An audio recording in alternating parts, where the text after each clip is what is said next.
My name is Tom Bly. I am former faculty here at Williston, and I coached David Bartlett Bates in the sport of wrestling for 5 years. I feel tremendously honored and privileged to have coached David for those 5 years, and I am very honored to introduce him here tonight. Somewhere around 94 or 95, when I was a couple pounds lighter and I had a full head of hair, I found myself in a middle school classroom in this beautiful setting that is Williston, and it was probably my first year here, but it was well known that I was the new wrestling coach. I was approached by a young middle school girl who was known as a great kid and a great athlete, and this little blonde girl told me that her brother was a wrestler and that he was going to come to Williston and that he was going to wrestle for Williston. That little blonde girl was Bartlett, and that was the first time I heard about David Bartlett. I think he was 10 years old at the time. Over the next couple of years, I noticed a blonde, elementary-aged boy coming to Williston matches. This boy, of course, was David. The first few years of our varsity wrestling program were pretty lean, and I looked forward to getting someone, anyone, with wrestling experience. I did not know if Dave was going to be any good, but at least he had some experience and he seemed to like the sport. Finally, 1996 rolled around and David entered Williston as a 7th grader. I got to know him a little and I was looking forward to the season. However, after 2 weeks of practice, I will admit to being slightly disappointed that this middle schooler wasn't body slamming high school seniors and postgrads. I also wasn't very happy that we were starting something like 5 middle schoolers in our varsity lineup.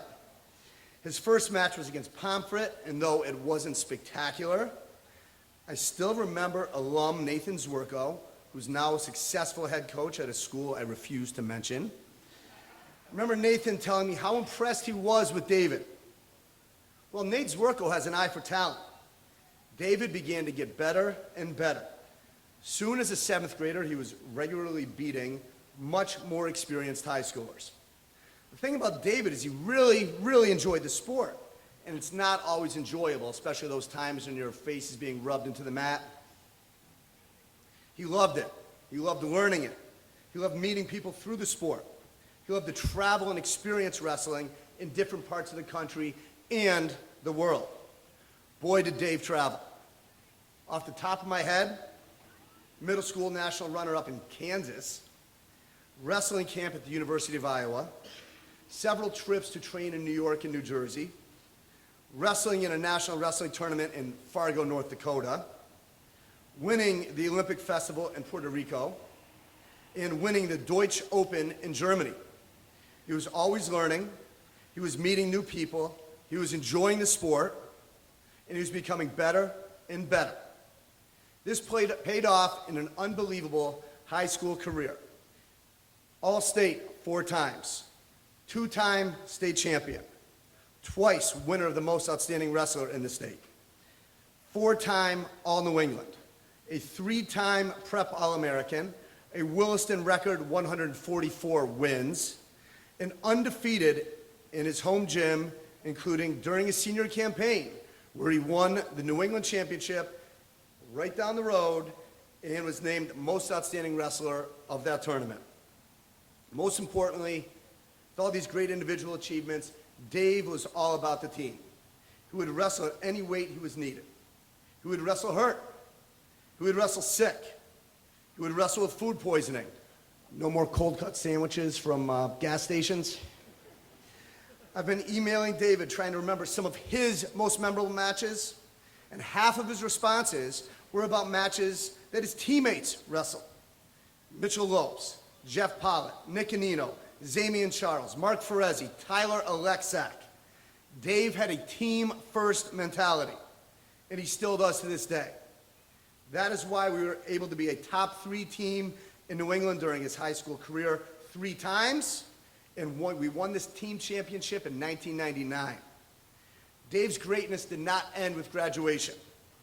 He had an outstanding career at Wesleyan, where he was a 2-time All-New England and twice Scholar All-American, all while graduating early.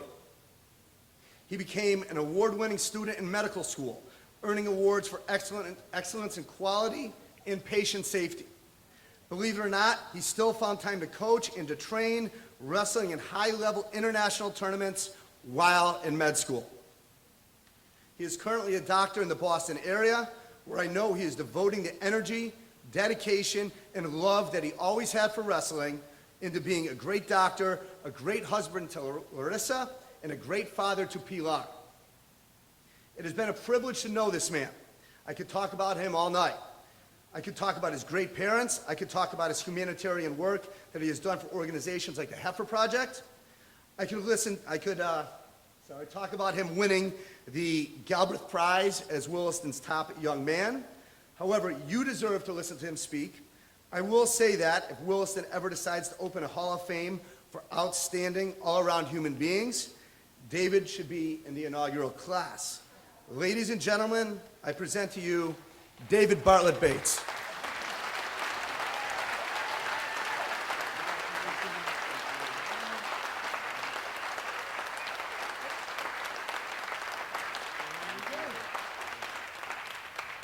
All right. Thank you, Tom, for that very nice introduction. It's great to be back here on this beautiful campus, and obviously a huge honor to be here under these circumstances. I was trying to think about what I was going to say tonight and how I sum up 6 years that meant so much to me in just 5 or 10 minutes. And ultimately, I realized that the one theme that sort of ran through all of the things I wanted to say was gratitude. I'm very grateful, first, to have come under the tutelage of Tom Bly. He did see me at those meets when I was in grade school, and I used to come here and watch the wrestling team. I would see all those old guys like Zwerko and Chris Root and Zurcher, Will Lopes and Junsun, and I loved it. The fans were electric. The team was not as good as later, because they had just started a program a couple years before, but the atmosphere was great. And then one time, Tom Bly came up into the stands. He'd been, shouting from the corner, giving guys advice, and he came up and introduced himself. And that made me feel pretty great as a little kid, so I was very happy to come, and I didn't realize that would be the beginning of a great mentorship over the years. Tom did a lot of things that were very concrete for me. He would come in the summertime and coach me in extra workouts or drive us all over the country to Pennsylvania, and even he came out to Fargo for that tournament.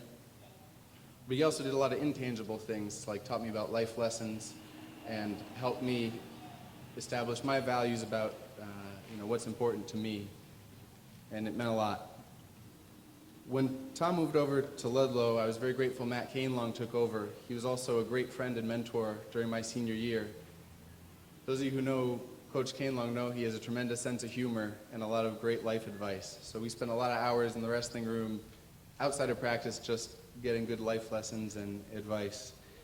I'm proud to have both of these guys as mentors and as friends still today.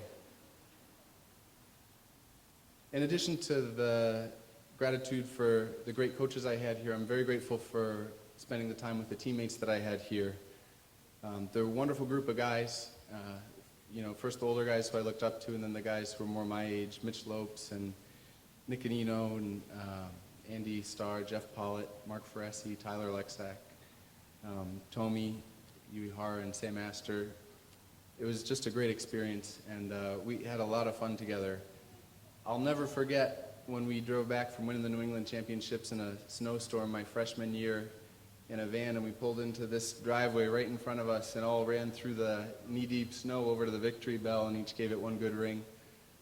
It was a great memory that I was sharing with Jeff Pollitt recently, who was a New England champion here also, who's now in the Navy. There were some great times with those friends, and I'm forever grateful for that. I'm also grateful to all the support from the athletic department when I was here. First, Rick Francis was the athletic director, and then later Coach Conroy. And also, Jay Grant and Melissa, the trainers who put us back together when we would tear each other apart in practice, and they couldn't have been more supportive. Of course, I have to thank my family, my parents. They spent many, many hours sitting in hard bleachers in undesirable parts of the country, and probably will have some back surgery for it. But they supported me all along and gave me such a great childhood and great experience growing up.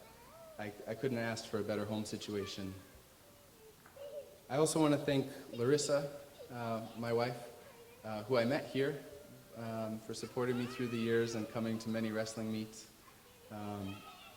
and for giving me a beautiful daughter who you hear shouting over there. And so for all the great things that everyone's done for me, I couldn't be more grateful.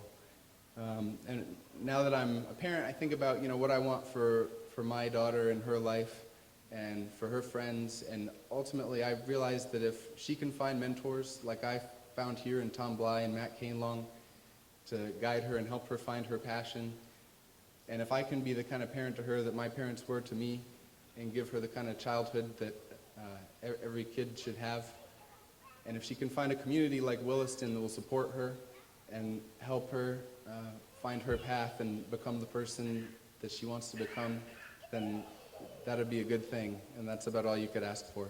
Thank you very much.